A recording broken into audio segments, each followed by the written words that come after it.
Европската унија гледа на проширувањето во време на војна во Украина и светска криза? Колку 2030 година е реална година за Македонија да стане членка на Европската унија? Европат во Виена. Останете со нас. Hedvig Morvai, first of all, thank you for your time today here in Vienna. Thank you for having me. How does the EU sees the enlargement process now, at this time when there is a world crisis and also war in Ukraine? Well, we could say that somehow the enlargement is back on the agenda of the EU because what we could observe in the last more than a decade basically was kind of a business as usual approach towards the enlargement process with the Western Balkans. And now with, unfortunately, the war in Ukraine provoked or woke up the EU in that sense that the EU perspective was offered to Ukraine as a hope in this situation and also as a strong signal to the country which is fighting for its freedom and which is hoping for a better future, and this future should be within the EU. And this was a positive signal also to the region of the Western Balkans, and we were actually hoping, we who are involved in the accession process of the Western Balkans for many, many years, we were hoping that this would kind of revitalize somehow the process with the Western Balkans itself, and that it would give a kind of a new push and a new energy into it. I wouldn't really say that it happened. Yes, there is a focus on enlargement, but I would not say that there is a new energy happening with regards to the enlargement process of the Western Balkans. Skopje has set a goal, 2030, for Macedonia to become a member state of European Union. How realistic is this plan of the Macedonian government? Well, unfortunately, I think that it is very difficult to predict and to set dates.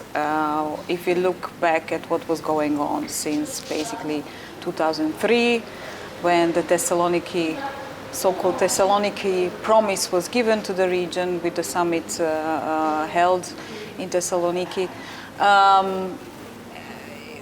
Ever since then, there were a number of dates set and hopes were raised in the region. Many setbacks happened, many complications. Somehow we also felt that the EU accession is a kind of a moving target for the region, for the individual countries, but also for the region as a whole, because we also have this peculiar situation that these countries are kind of considered on individual basis because the process should be merit-based, but on the other hand, all these countries are also considered as part of the Western Balkans region with some special expectations which are focusing on regional cooperation and reconciliation, which are also expected to happen in this region as part of the EU accession agenda. So unfortunately, I think that it cannot be realistic, not for North Macedonia or maybe for any other country of the region. Especially now with the new methodology, I guess. Well, the new methodology is again something what could eventually foster development if done and processed in the right way, and also could hinder the process. But until we have situations like when member states can veto based on any reason the progress of any country which are not related to the democratic or economic progress of these countries, then what are we talking about? Negotiation framework, specific, unique one. At the moment, bilateral screening is taking place. But at the same time, there are big corruption scandals in North Macedonia. USA already has reactions about the corruption in the country. Also, we have constitutional changes and to put Bulgarians in the constitution to start officially by clusters the negotiations with European Union. How do you, and at the moment those constitutional changes are status quo because we don't have consensus about this. How do you see the situation in our country, in Macedonia, and what will happen next? Well, I would say that it is unfortunate that the negotiations were opened only now and within these circumstances and with these very complex expectations from the country, which showed so many, with resolving the very difficult bilateral dispute with Greece, changing the name of the country. I think Macedonia really showed its commitment to its European future, and I find it a shame that opening negotiations did not happen sooner. And I believe that it is going to be very difficult now to really move forward, even though it is a positive kind of step now, even though in this peculiar situation and circumstances, it will be very difficult to move forward because of the reasons you mentioned. If the fundamentals are screened and if there are negative developments on one hand, and on the second hand because it is another difficult step which has to be made, meaning the constitutional change, which is a very kind of complex issue in the country. So it's again relates back to your question about this expectation and perspective of the date when North Macedonia could join the EU. I would say there is no clarity, even though it is claimed that there is a clear process, a merit-based process, which is technical, etc., etc. We see how many political difficulties and complications there are, which are hindering and basically taking hostage the whole process. Yes. The latest polls show disappointing results about the trust of the people, of the citizens in the European Union. Is Moscow getting closer to the region, even though we started first intergovernmental political conference with you and also the other countries? Some of them are negotiating. Well, it's not surprising that people are losing their trust in the EU perspective and in the EU future of their country. And I think it's an overall development in the whole of the region. On the other hand, I'm not really favoring these polls when it comes to the commitment of these countries or the administrations or even the population to the European future, because what we could observe in the previous period, our citizens were electing governments which were at least pro forma for the EU accession. So we continuously elected governments in all these countries which were actually supporting the EU accession process in one way or the other. And we can now, of course, analyze the situation in each of these countries and what kind of leaderships there are and what kind of governments there are. But at least pro forma, all these governments are pro-EU. And that means that the citizens of these countries are continuously electing such governments and supporting the European future. So I would not really take it that dramatic if this percentage drops at some moment, because it's only natural. If we look at what's going on and if we look at how long it takes, and if we look, how old those children who will be or are already, who were born when the EU perspective was given to these countries, I don't think it's really a surprise. But I wouldn't also take it too seriously, because at the end, the election results are always favorable for the EU accession process, and it is not really up to, the ordinary people on the street whether at the end these governments and administrations are capable to fulfill the criteria. So there are many reasons which can advance or which can hinder the process. And when it comes to Russia, Russia is there. It's not a novelty. It is just, and Russia is not the only external player or third player which is present in these countries. It is just that only now the EU and also US and other international actors are kind of waking up and taking this phenomenon more serious. We have serious investments, Chinese investments in the region, Turkish investments in the region, Arab countries are very much present, Russia is very much there. All these different actors have different ways of influencing and also different expectations and different interests in the region as a whole, but also in specific countries. So it's a development which is also interfering with the accession process. It is also interfering with the democratic developments of these countries, and unfortunately, only now some of the partners, some of the actors are taking this phenomena more seriously. On what should EU be focused on the region? Because you said that it's not only Russia, there are many other influences, and but the region at the Western Balkans, there is a feeling when it's talking about European Union that it's always on the agenda but never the focus and the main point. I think that we saw that at the last summit when was in Tirana, and Vučić till the last moment didn't want to come to the summit because of the issue with Kosovo, and etc., etc. What should EU do in these specific times with the region? Well, when we started our conversation,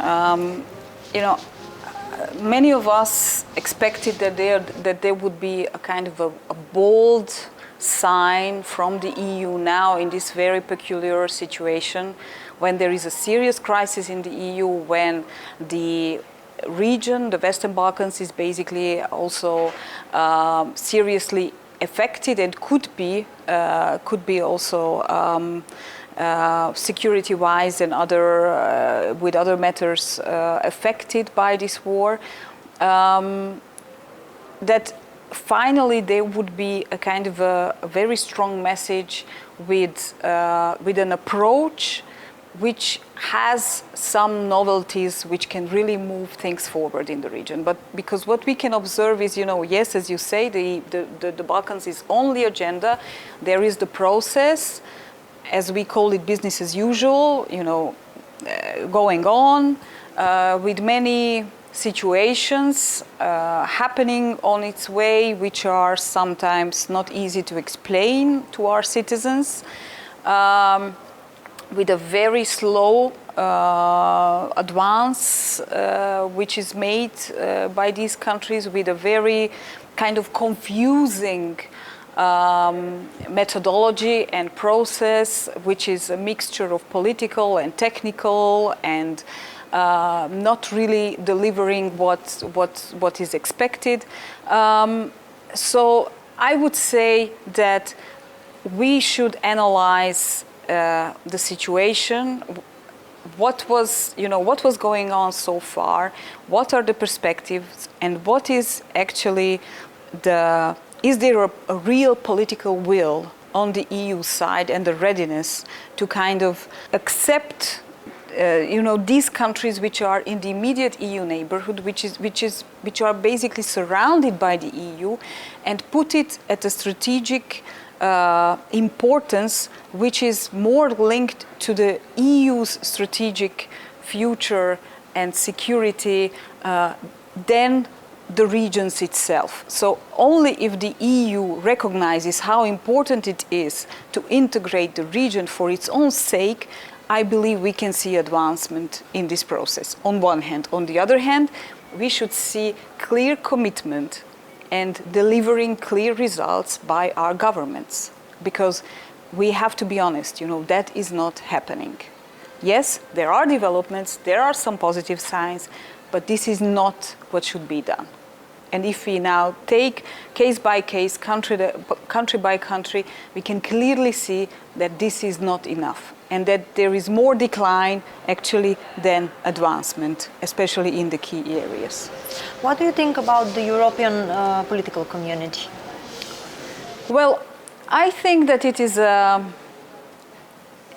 I wouldn't, put it parallel to the accession process, and I think that it is also wrong to consider it as something what is now offered to the region. Instead of the accession process, I would say that it is an addition.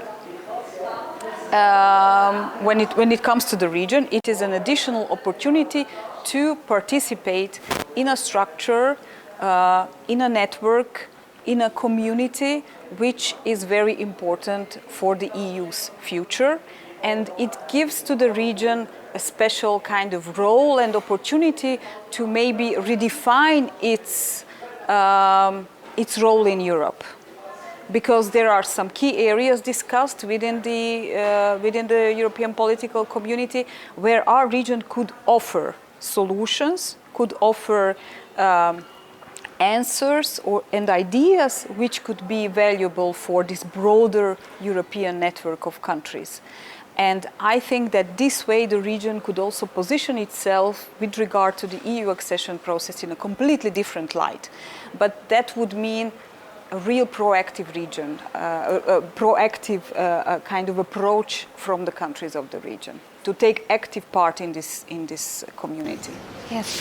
My last question is about OSCE. Macedonia is taking over the chairmanship of OSCE this 2023, and it's happening in the time when there is no consensus, even though who will be the next one after North Macedonia. Also in time of big tensions between USA and Russia, and also the war in Ukraine. How do you see the future in OSCE after all this?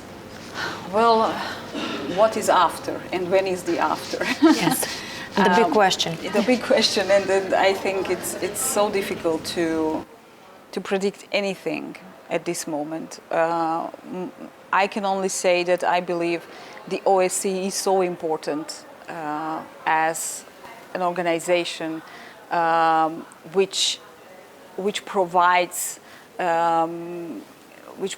guidance and support in key areas in Europe, that I trust it will find its way somehow to mitigate this situation.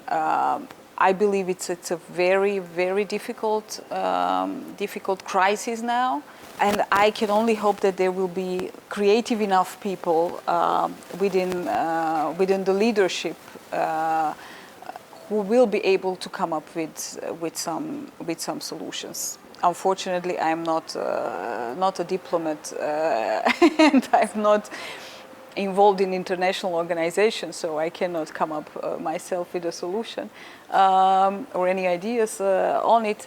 But I believe that it is, given the importance of this organization, that there will be enough focus on trying to overcome somehow the situation.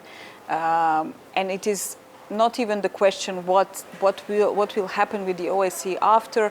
I would say, how should the OSCE survive now?